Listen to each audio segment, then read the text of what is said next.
Good afternoon, everybody, and I hope you all had a good lunch, and welcome to the affiliates meeting and workshop this afternoon. So we're probably, KaNin and I talked a little bit, and so I'm going to have her go first. But before we go first, I'd actually like to do introductions among all of the affiliate people here so that we all know who we are and who we work for.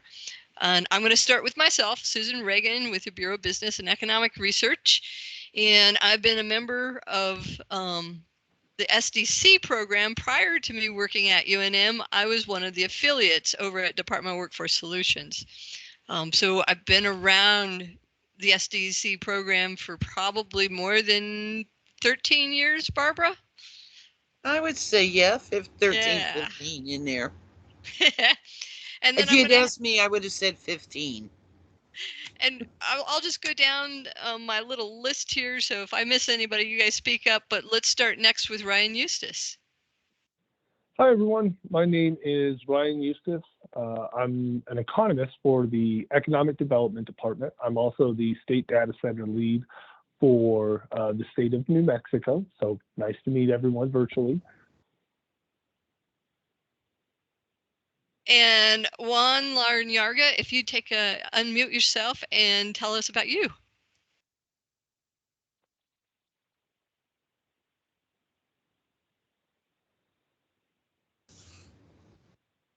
So if Juan's not around, how about Catherine Montoya?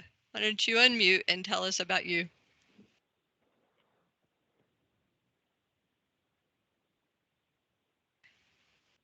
And this may be where we find out. Oh, there you go, Catherine.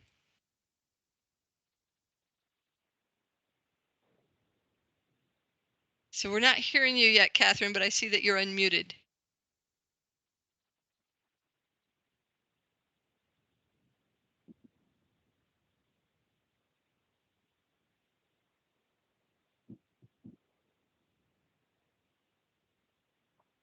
Putting it in chat works really good. Catherine is with State Library. Thank you, Catherine. Government docs.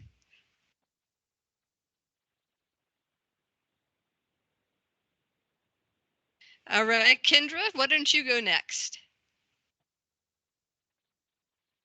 Hi, can you hear me? Yes. Yes. Hi, thank you. Kendra Montanari. Transportation Planning Manager with the Mid-Region Council of Governments, working with long-range planning for transportation in central New Mexico. Thank you. All right, Lori, why don't you unmute and tell us about you? Hello, everyone. It's Lori Thornton from New Mexico State Library, and we are one of the coordinating agencies for the State Data Center.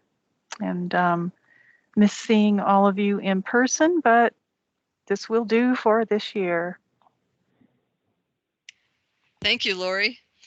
Michael McAdams, if you'll unmute. Yeah, oh, sure. This is Michael McAdams from the Sea Valley MPO, and we've been affiliate. I've been through membership for about 3 or 4 years, but I think for many years we have used this data are using this data for travel demand forecasting, transit analysis, and other uses. And what our main interest right now is the definition of the urbanized area. Cool. All right, Anita Steed, if you'll unmute and tell us about you.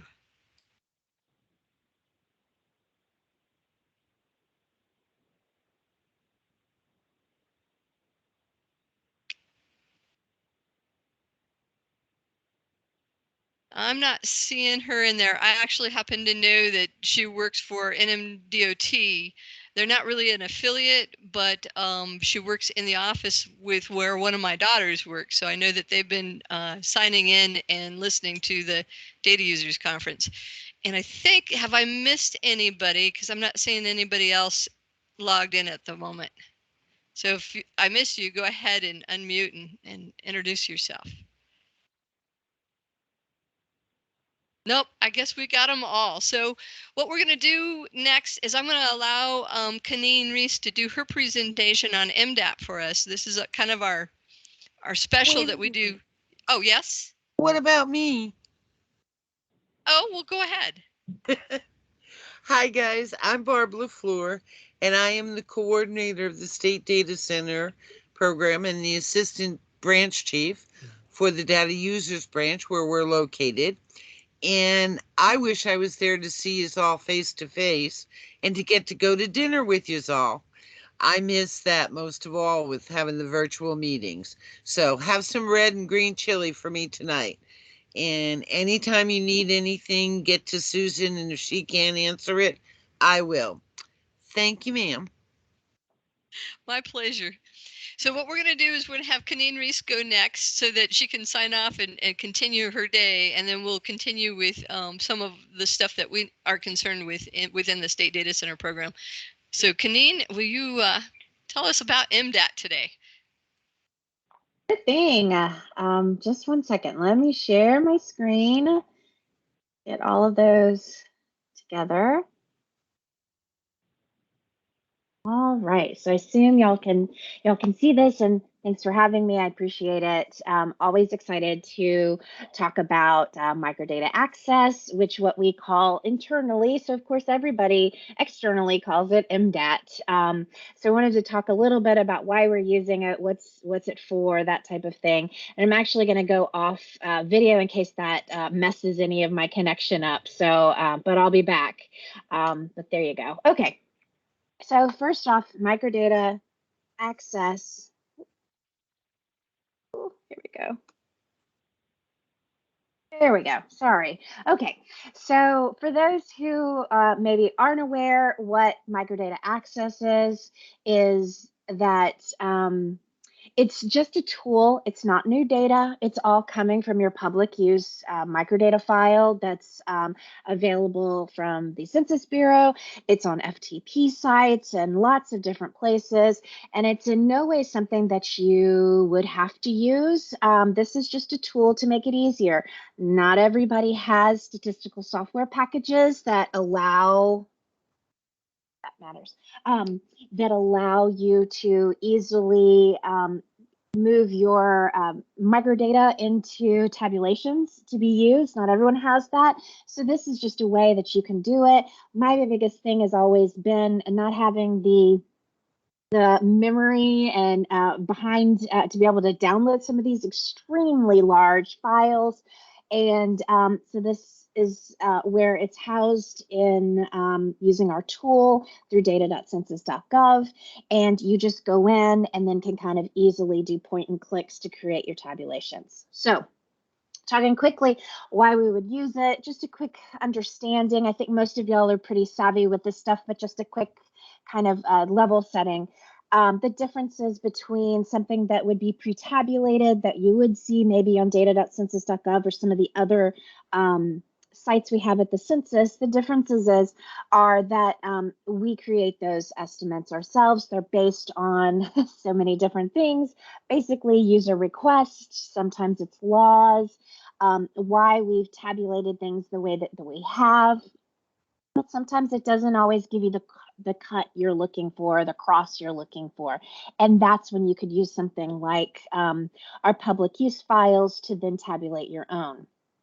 So one of the advantages, or I guess maybe more the differences in the internal file that we use and the pre-tabulated tables that you'll get on the site is just that they're more precise estimates. You know, the PUMS file is just a sample using when we tabulate the tables at the Census Bureau, we're obviously using the full internal file. We're matching against our replicate weights to ensure that your that any kind of level of uncertainty is then released. Also, it allows you to have more data sets. Not everything has public use files. And also you can definitely drill down deeper, especially things like American Community Survey. And with the American Community Survey, you only have nation, state, and some PUMAs, which is size about 100,000. So that's definitely not when people come in and they ask me for their tract level data and create their own. You're going to have to roll it up to find a bigger geography for that. And then also, you really don't have to understand the variables. So when you look down at the the PUMS files, you're looking at variable levels, and that's definitely a different concept than if you were just looking at a table and maybe topics. But I'll kind of show you how to do it and make it not so scary. But it does allow you to create the custom estimates that have not been pre-tabulated. And there's also a lot more historical data available with data.census.gov and the Census Bureau in general. We are still working to get a lot of that older data to be put into the API that can then be released on data.census.gov. But a lot of the PUMS data have gone back quite a bit. And then there's also some data sets that aren't available on data.census.gov, like we talked about, and then a lot of things like some CPS and a lot of SIP and that type of thing. All right, so for those who are questioning exactly what the difference is, this kind of gives you a better idea, is the aggregated tables that we create and release on data.census.gov. Definitely higher level, but sometimes you want to drill down a little bit. So the case here is that we'd like to know how many males in Maryland are web developers. So at the top you're looking and you can kind of drill down and look. Basically you can get to computer and math occupations, but not necessarily web developers. So with the microdata, you can create that number. Find the number would be for web developers in Maryland. And then I should have talked about this a little bit before. We've been kind of talking about it, dancing around it at least, is that microdata is the same thing as the PUMS file.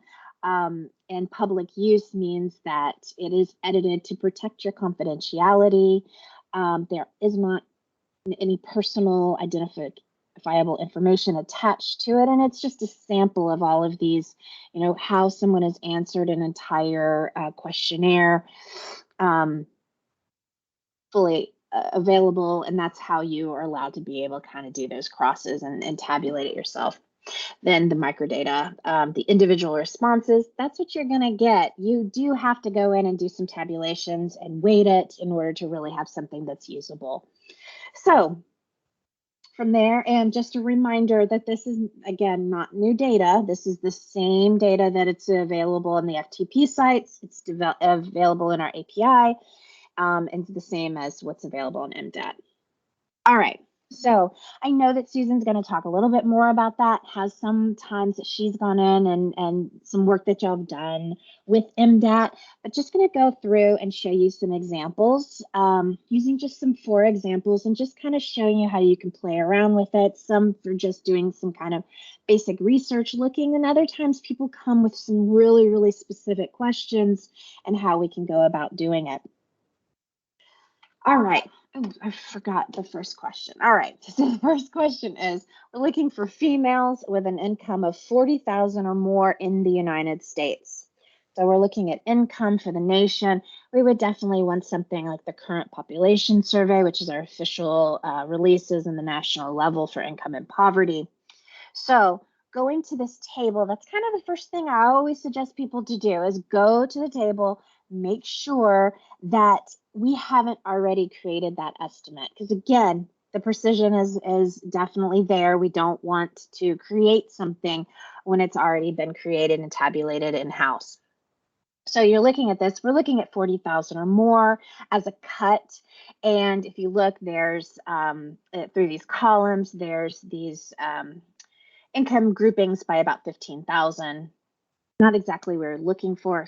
Some cases 5,000 and then all the way up to 15, 25,000. That's not exactly what we were looking for. So it's a great example of why you would want to use the microdata analysis. All right, now, sorry to be a little clunky. I'm going to exit out of here, and then I'm going to click to, gosh, where am I going? Where am I? Sorry, that's the button. There we go. Sorry, data.census.gov. And I'm going to show you how to navigate. Most of the time, we go through the advanced search or the single search bar when you're looking for those tabulated tables. But with microdata, I'm going to go to this far right-hand side, and I'm going to, at the top, and I'm going to click on microdata. And it's going to take me to this microdata access system. Now, we're working to integrate it fully with data.census.gov. When that is done, you'll be able to search for things like poverty, and these poverty variables should already come up, but it's not right now. It's still disconnected. But the first step is to select a data set and then the vintage. So I'm going to select 1 year. So I'm just looking, I'm going to select the CPS Annual Social and Economic March Supplement because I do want the CPS ASIC. And then I'm going to select, I have all these different years I can do, but I'm just going to select the latest. And then I click next. And now it definitely looks very different than the other things that we have for choosing, but just let me kind of slowly walk you through this. One of the first things I always suggest is go ahead and contact the surveys, looking at those survey pages and see if there's a data dictionary that you can download. It'll definitely help you navigate these variables a little bit better. But from here, go in, and our question was we wanted female income 40,000 or more in the United States. So first thing I'm going to do is I know that I want females. So I have a choice of either putting a label in or a variable in. So I'm going to go in and put a label in. I believe it'll have A_sex. So just putting in sex gives me that I look in the number of values is 2. And then it's important to click this details and you'll see 1 equals male, 2 equals female. That's exactly what I want. I'm going to give it a check. And I see up here for data cart that there's 1. So perfect. Now, the next thing I'm going to do, you don't have to clear it out. You can just take it out. I also want to look at the personal income. Now, I do know that variable, so I can type it under the variable is the p_tot_val. And as you're putting it in, you can see the different things that are available. I can see that's total person's income. Look at the details, and I see this string variable, and that's great. So I'm going to go ahead. That's what I want. I'm going to click that. There's a huge banner at the top that tells you that this is a continuous variable, that you're going to need to do a recode, and that's totally fine. I'm going to show you how to do it. So that's really all we need. We need the income, and then we need females. So next one, you just kind of go to the next one after you're finished, is select geographies. So I'm looking at CPS. They just have nation and state. And if you notice, nation's not there. It's defaulting to nation. So just please be mindful of that. That throws me every single time. So it's defaulting. So I'm going to skip to the data cart. Now this is where we do our recodes.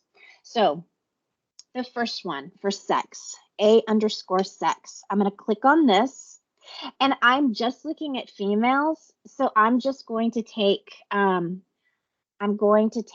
male out.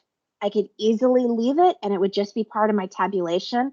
I'm going to go ahead and take it out, so I'm just going to look at females. After I've done that, I'm good. So I'm going to go to the next one, p_tot_val. Now from here, I'm going to go in, and I have to create my custom group. So I'm going to click on that. And then there's this slider. You could go through and do the slider, or you can go ahead, and I would like the value to end at 39,999. So I'm going to type that in. And then up here where it says group label not elsewhere classified, I guess that's the best thing that the Census Bureau knew how to answer something that is just not been labeled. So I'm going to go ahead and put a little bit better label, less than 40,000, and then save group. Now, if you look, we have 2, not elsewhere classified, and then the less than 40,000. This not elsewhere classified, let's go ahead and rename it for what it is. It's 40,000 or more, correct? So I'm going to put this there. Plus, you can name it whatever you'd like to name. Save it, and I'm good. And if I see here on the left, it's showing my original variable, and then it's giving my variable with an underscore RC1, which means it's the recode. So I'm good. Now, next, table layout. Click on this. A few things. First, it'll give you a default of what it thinks maybe you might want to see it, but you are possible to move and look at all of these different places and columns that you'd like to look. So just moving the RE code, moved it up there. I can move it down. I could even put the A_sex because it's just female, not on the table, which means that it's part of the universe. So whatever comes out of this will only be for females. So different ways that you want to do it. It's totally up to you how it's your table in the end. So whatever makes the most sense to you. Just know some of these things will give you an average. If you want the count, you do this drop down for the value in the table cells and click on count. I look through, it looks like everything is right for me, and then I'm going to view table. Now, if I scroll down, I see that 40,000 females in the US with an incomes of 40,000 or more are about 45 million. I can look up and see the weighting has already been done for me. It gave me a weight for the March supplement for person. There's other ones that you can change the weighting, but we're suggesting you use the one for person since it's person income. But anyway, that's the trying to guide, but also know that a lot of this stuff it's open for however people want to do it. So from here, nice thing over here, you can always go back and change the variables or do whatever you'd like, even change the data set, change the year and vintage. You can download it, which is a really nice feature to download. You can also do a copy the bookmark and then just come over here and put the same thing in and go, and it brings it up. So nice ways to save things how you like it. All right. So I'm going to clear it by clicking on that breadcrumbs just to microdata. I can always click on the logo and it'll take me back to the main data.census.gov page, but I can always click microdata and I'll be in the next one. All right, so let me go to the next question. Scroll on down. And Susan, stop me if we have questions. If not, we can run through them and then discuss however you'd prefer to do it. So next question is one that I actually have done myself, especially when we all started changing to being a work from home. Now, just a little asterisk here is that a lot of this was done before everybody was now from work at home, but interesting to start looking at it. So my example is people who work from home by class of work or by sex in New Mexico. So that would be an American Community Survey table. They have lots of information on a means of transportation to work and class of worker.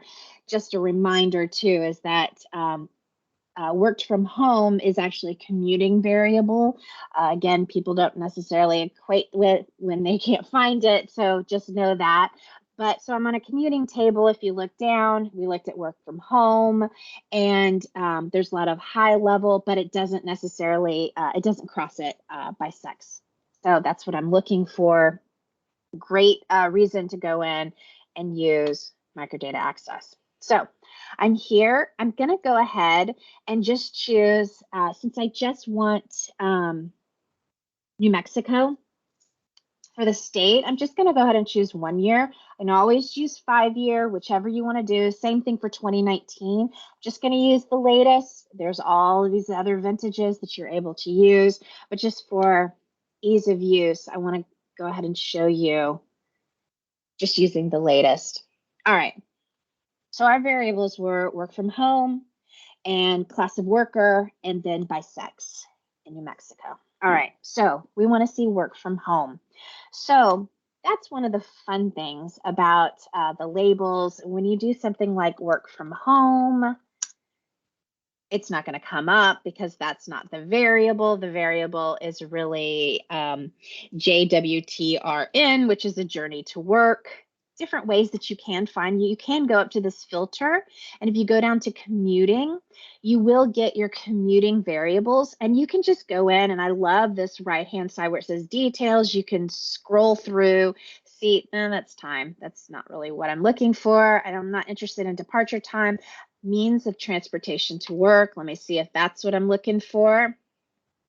Let me scroll this. It makes it better sense. Okay, this is where it's car, bus, and if you go all the way down to number 11 is worked from home. That's what I want. So I'm going to click on the JWTRNS variable, and then I see that it's populated. So now I can go to my next. So we want class of worker. So class of worker is the cal variable. I don't know if it's in here at all, how it's written, or if we need to go down and do class of worker here. You see cow, I go to details, scroll down, and I can see that these are the class of worker variable, the values, and I'm going to go ahead and select it. The last one I wanted was sex. I'm going to type in sex. Oop, I'm under class of worker, so let me X that out. Now I'm just going to look for sex. That's the variable name too. Give the details, male and female. Perfect. All right, I've got those. Now I'm going to go to select geography. Since I'm using ACS, it does give me a few more of these summary levels, but I'm going to do state, and I'm going to go to New Mexico. And now I'm going to go to my data cart. And this is, again, when I create my, my variables or do any kind of recodes. So for sex, I do want the breakdown of male and female. So I'm just going to keep it. I'm not going to touch it. I don't need to do anything with it. So for class of worker, same thing. I don't want a specific, I'm not looking necessarily for federal government employees. I might learning from this that I might want to then drill down further, but right now I just want to see where the class of workers are based on people who work from home. So now I go to the JWTRNS variable, means of transportation to work, and I'm actually going to take everything out. I'm going to click off and then click only worked from home because that's all I'm really interested in. Go to the table layout and kind of do the same thing. See, so this is the one that it gave me. Can't believe that's the best one it could come up with. I feel like I could do a little better. So since I am a child of the Census Bureau and have worked here for what feels like forever, I like my geographies to be at the top. I like them to be the columns. So I am going to start taking things out from there. So I want my geographies at the top, class of worker in the row. My journey to work is really work from home. I don't even need it on the table. I can add it if I wanted to, but I don't need it. And then I'm actually going to put however you like it. If you prefer to have male and female in columns, or you can have it down by rows. However you want to do it. It's just a nice way of kind of going back and forth and checking things out for how you want to do it. So anyway, and this kind of groups males and females together. Again, it's personal preference when it comes to that. And then kind of the same thing. I'm going to view the table. And now what I really like is that these are some nice ways of going in and kind of doing some further research, seeing the areas that have zeros, what has the biggest numbers. Obviously can't wait in a couple of years to really talk about the work from home that's been changed from the pandemic. But these are our, the pre-numbers. So hope that kind of inspires you to look at something else, and then let me click to the next question. All right, now we're going to look at how to do some age recodes. So looking for single year of age for married people ages 21 to 30 in New Mexico. So I can click over here and I can see, and this shows never married. Either one is fine. I think they might have accidentally taken the never out, but we'll look at never married. If you look at this is the ACS table that does a cross of sex by marital status by age. But if you look, the age again are group categories of age and not necessarily what we are looking for. We are looking for single year of age from 21 to 30. So great reason to go in and do microdata access. All right, going to go in here, click on the microdata button at the top left. Clear all of this out, and then start again. Going to use 1 year ACS. I'm going to scroll down, do 2019, click next. Now, kind of doing the same thing. Now we have to select our variables. I know that I want the age variable. I need the marital status variable, and then I need, that's actually all I need. Okay, age and marital status. All right, so age is actually just sitting here. Click on the details, and it's the string. That's what we need for our recode. I'm going to select that one. The next one is marital status. I know because I worked on it, it's the MAR variable.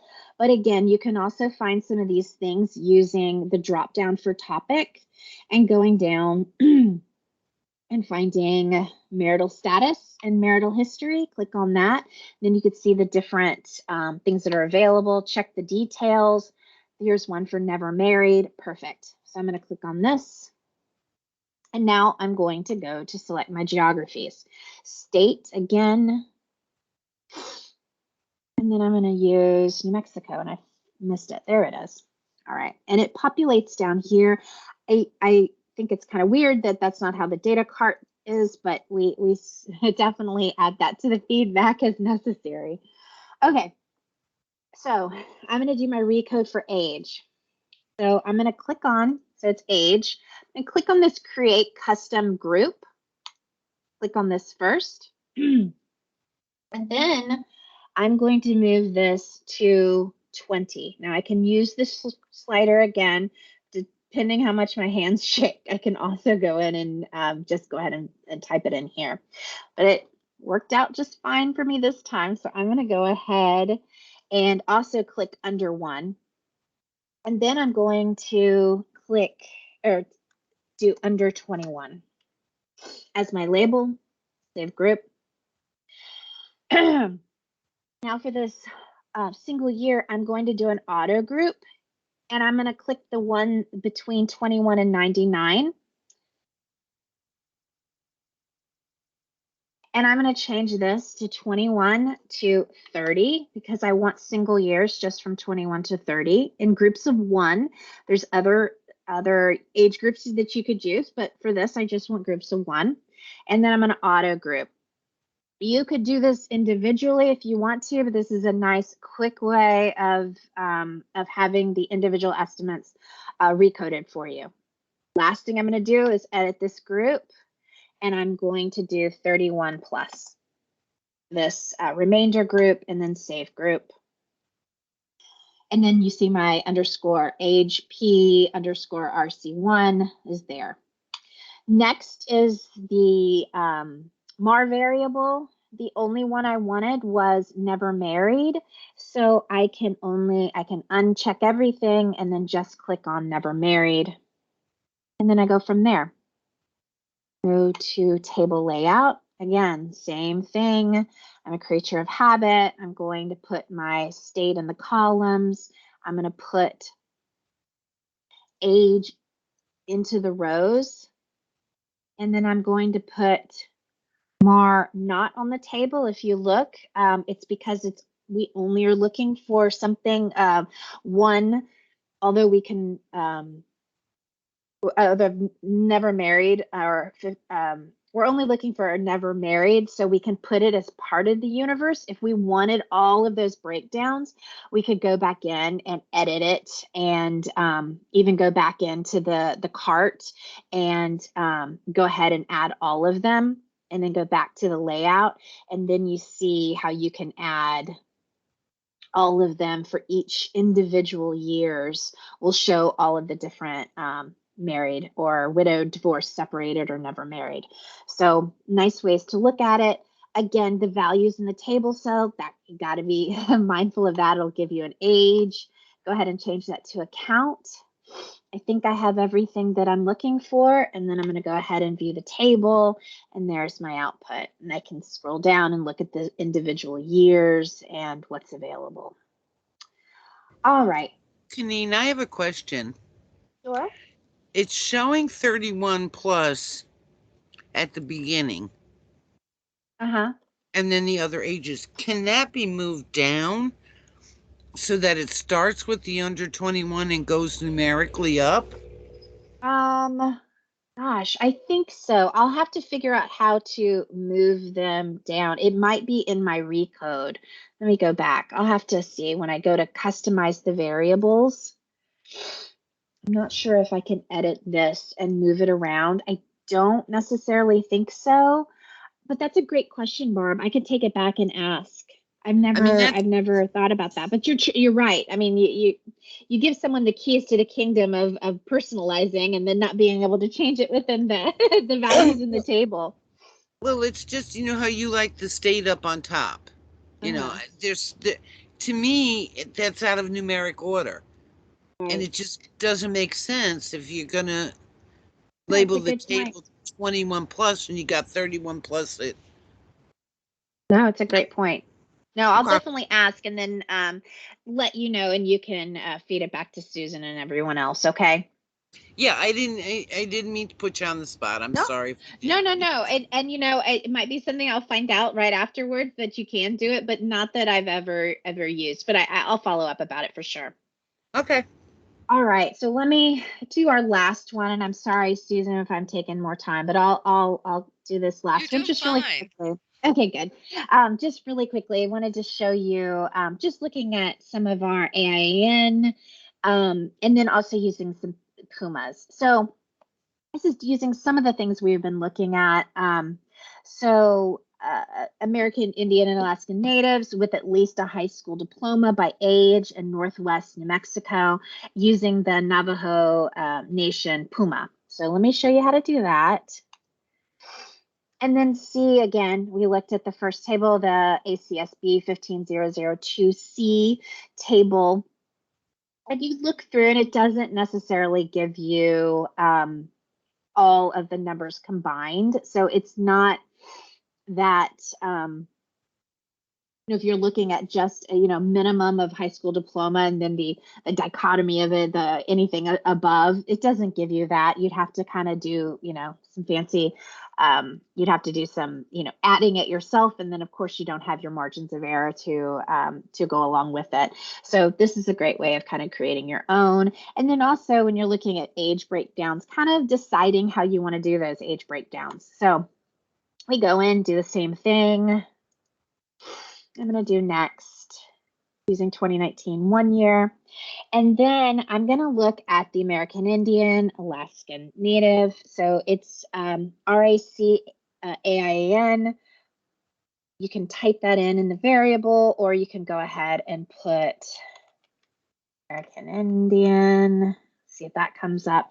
Yep, and it's the recode. Let's look at the details. So it's the AIAN recode of alone or in combination with one or more races. So it kind of has everything in it. So I'm going to go ahead and click on that. That's what I was looking for. The next one, I can go by topic to get the educational attainment. Go down to education and then see what's available. So when we look at their school enrollment, grade level attending, then this SCHL, which is the educational attainment, go down to the detail. And this is what I'm looking for. It's individual grades. What is someone's highest level of educational attainment? So it allows me to really kind of group all of these individual values. Perfect. Exactly what I want. Click on that one. All right. And then the last one was age. So you type in age. Oh, again, this every time. Click on that, take off the, and then put age. You can even go in and do the age variable. Click on age. Tells you it needs to be a recode, and again, that's fine. So select geographies. This time we want to use Pumas, which are those public use microdata areas of about 100,000. So click on here, and this kind of guides you.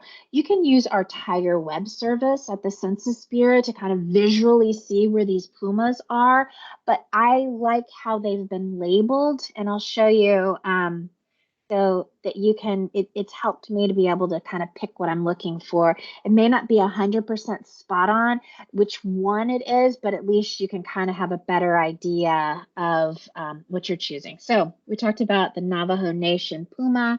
So I'm going to scroll down and you see, so like for Albuquerque, because it's so big, you'd have several ones. And this would kind of give you some ideas of where it is. May not help completely if you're on a border area, I'm not sure, but it's a little bit better. And if not, then you can go to the Puma area. So I'm here at the top one, the Northwest New Mexico Navajo Nation Puma. Click on this one and it populates. Now I'm going to go to the data cart. First one is age, and I'm going to click on my custom group. And I'm going to go to 1 to 24. And then I'm going to label this as under 25. And then save group. And then right here are the not elsewhere classified, or the remainder of everything. I'm going to do an auto group in between 25 and 99, just to show you what you could do. You could go ahead and do groups. If you wanted to do groups of 10, you can do an auto group, or maybe you don't want to do that at all and you just want to edit this group to say, you know, they're at 35 or, you know, more, whichever you wanted to do with that. Will work, but just showing you some other things you can do.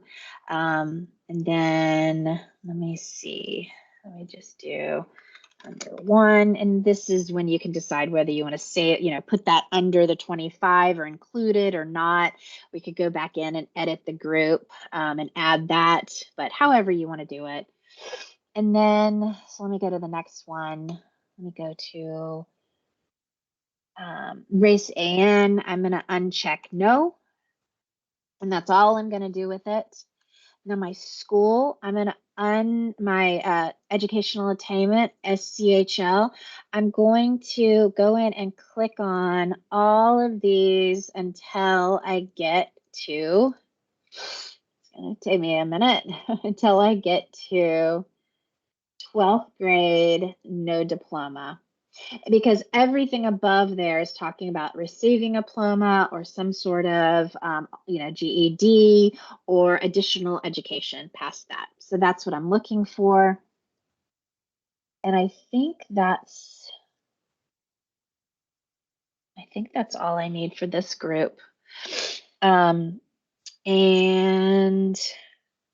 let me see. Okay, so we should be good with that. Then the table layout. And we can look at putting up here. I can always put, even if I don't want the individual labels showing, I can, if I just want almost a dichotomous yes or no graduate, I can move that. I can move that off the table in the universe, and then I can just choose, have my my individual ages from there. So however you really want to do it, it's a nice way to kind of go in again and play for however works the best for you. And then the same thing, view the table. And one thing I do like, again, is to make sure that you can go back in and download as needed. And, you know, obviously you can change all the weights as you want, but I always think that, and then the copy bookmark is super important. All right. So I know I've gone through a lot of stuff, and I just wanted to see how, if y'all have any questions. I definitely suggest the best thing with this is to go in and play around with it. I think that's the easiest way to work with the microdata access system, is to really just go in and have some research ideas and just start playing, and that I think is way more than a presentation will give you, but at least hopefully I gave you some of the basics. Now, KaNin, your slide deck will include all the step slides, correct? Correct. And I just sent them to Susan right before the meeting, so she'll be able to distribute it. So they'll see, even though you move through it, how you did it. They'll be able to follow those slides too and then play. And let me just say, it's phenomenal, because moving through that is so much easier than figuring out data fair ever was.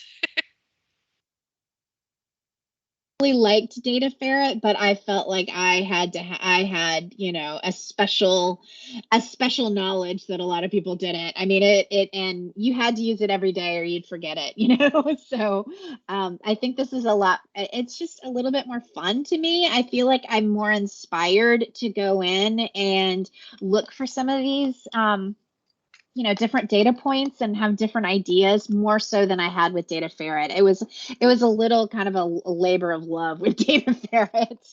But the one thing that Data Ferret did give us was a lot of those extra data sets. Even though they were old, there was still data there. And, Right. this Yeah. doesn't have it. But this has got the ease of use so that we're not all getting gray hair. And I'm not getting gray hair trying to explain it to somebody. Right. Well, we have spent a lot of time, and I think we're very, very close to the end of getting all of those older data sets being put back in. A lot of it was the current population survey, and some SIP data has been moved over. So, I think we're pretty good on having the older stuff. And then I saw Catherine momentarily put her hand up. Feel free, Catherine, to go ahead and unmute and ask your question. Or not. It's okay. So I was just going to note, and I just wanted to share with our affiliates, one of the things I used this data set for was to answer some policy questions. I was working with the Coalition for Paid Family Medical Leave Act here in New Mexico, and they needed a model to show that the way they were writing the legislation was physically or financially feasible. And I chose the public use microsample data to actually do that. So I used MDAT to actually download just the weights, and I'll just share the raw data for a minute to show you what I did. Was I downloaded that data and in a raw sort of way. So you see at the top of my Excel spreadsheet, I've got the adjustments for income, the person weight, the wage, and I've got the raw individual records, and it's a lot. There's like 19,000 rows in there. And I was looking at work hours and how many weeks people worked and how much they were paid, so that I could go through a series of calculations to actually put a model together. And you can do a lot of really cool stuff at that level. And so I kind of just wanted to share that as an example of something when this is that data set that you can use to do a lot of really cool stuff. And just to show you, this is the raw data. I really only pulled like 5 or 6 variables, but ultimately what we did was figure out the replacement wage for employees who would receive Paid Family Medical Leave Act by their annual salary, and an example of how that would work. And then another thing was, how much would employees or employers have to pay into a fund to make it feasible, and at what rate would they have to pay in, and what does that look like in your premium to have and it just the data was really cool to work with to come out with those sorts of answers. And so I wanted to share that. All right, hold it. Somebody had something. Catherine had something. I'm new to all this, but we do have patrons that come in with similar questions addressed here. Is there some way to learn what information is on what survey? Yes, there is. And if I'm using this data, will that just pull from the appropriate information? I hope that makes sense. I'm still learning. And we're all still learning, Catherine. So the more you ask, the better to go. I'm going to stop sharing that.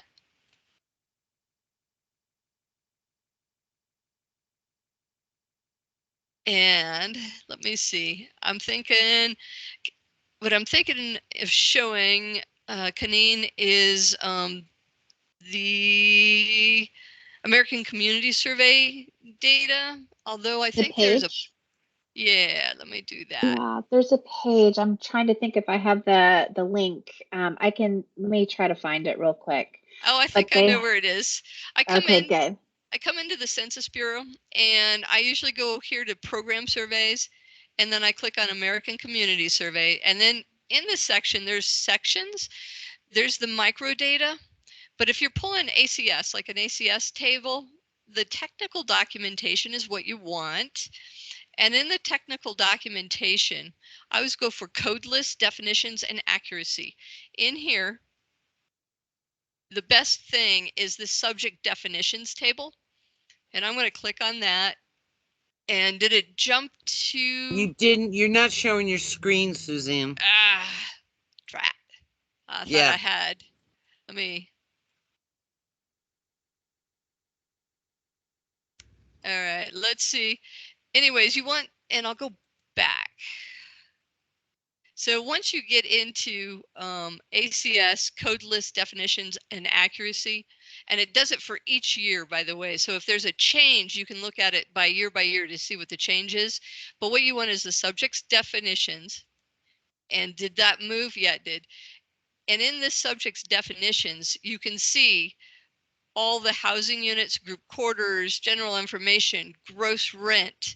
And I'm just going to choose gross rent because I've played with this sort of data. It tells you the data on gross rent were obtained from answers to the housing questions 14A through D and 18A on the American Community Survey.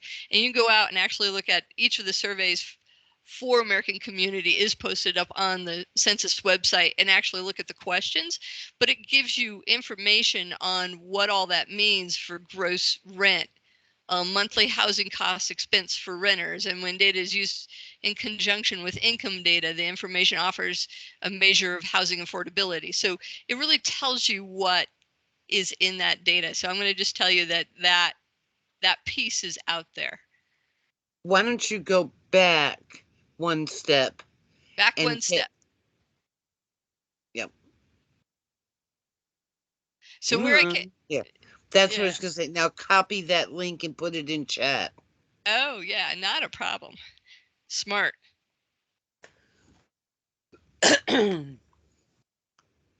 So that's, you know, when I work with, at least with ACS, and there is one, I think, did it have, when we're in the ACS, survey programs, ACS, and the microdata. So when you're working with the microdata, there's the information on that, and it's all through, they've got the FTP site if you want to pull the data down from the FTP site. So it's got all this information about the public use microsample data that you can look up online. So it's really easy to look it up, but reading it might not be as easy. Why don't you put that link in that chat, in the chat too, Susan? Yes.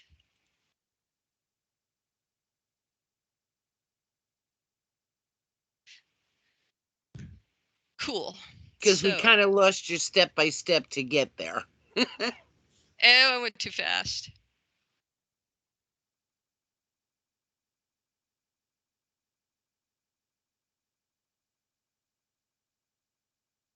So KaNin, thank you for coming and speaking with us. And I'm going to turn you loose because I don't see any more questions.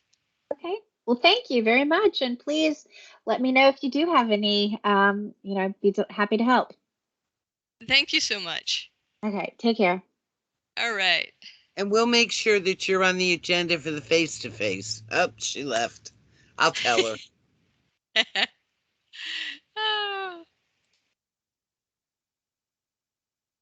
And let's see. Susan, do you want me to stop recording this and then restart? You know, we're such a small group. I think it's okay to just leave it up